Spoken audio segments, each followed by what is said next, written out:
South Korean NGO officials will visit the DPRK this week to discuss inter-Korean cooperation projects, a civic group confirmed to NK News on Tuesday.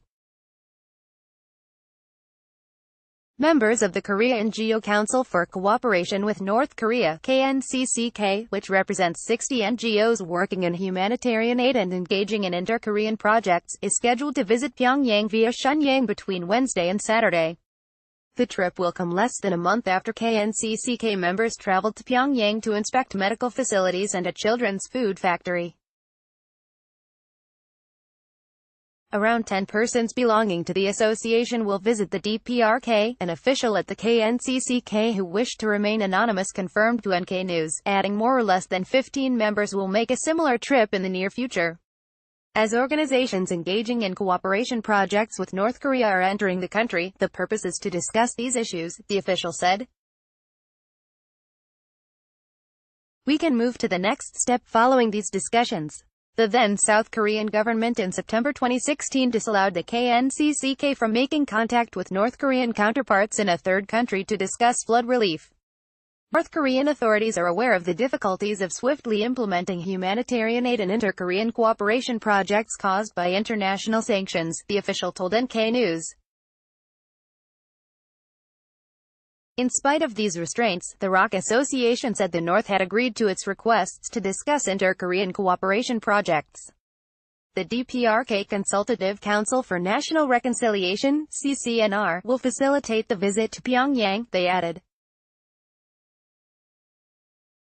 Another South Korean NGO, the Korean Sharing Movement (KSM), which has worked in humanitarian aid and inter-Korean cooperation projects since 1996, is scheduled to visit Pyongyang between November 28 and December 1. General Secretary Kang Young-sik said that the group was invited by the DPRK-CCNR, and that the South Korean Ministry of Unification (MO) is expected to grant permission for the trip next Monday. A visit to the North by the KSM is first of its kind since October 2012, though General Secretary Kang traveled to Pyongyang last month to attend a joint-run commemorative event to mark the 11th anniversary of the October 4 Inter-Korean Declaration. As a support group, we can discuss issues including medical and healthcare, agricultural development, and forestry cooperation, Kang told NK News, while adding it was predict potential agenda topics before his visit. Seoul and Pyongyang held sectoral meetings on forestry cooperation and public health and medical care at the Inter-Korean Joint Liaison Office in October and November.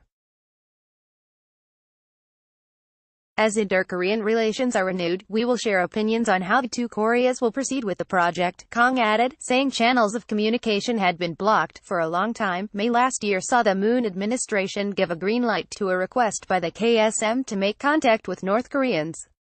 Pyongyang, however, disallowed the visit the following month. Since the two Koreas' April agreement to encourage more active cooperation, exchanges, visits and contacts at all levels, visits by both public and private South Korean organs to the North have rapidly increased. This week saw the Hyundai Group hold a two-day event at Mount Kumgang to mark the 20th anniversary of the beginning of inter-Korean tourism at the resort. The Korean Council for Reconciliation and Cooperation, KCRC, led by the late South Korean President Kim Dae-jung's son Kim Hong-gul, too, held an inter-Korean event in the North earlier in the month.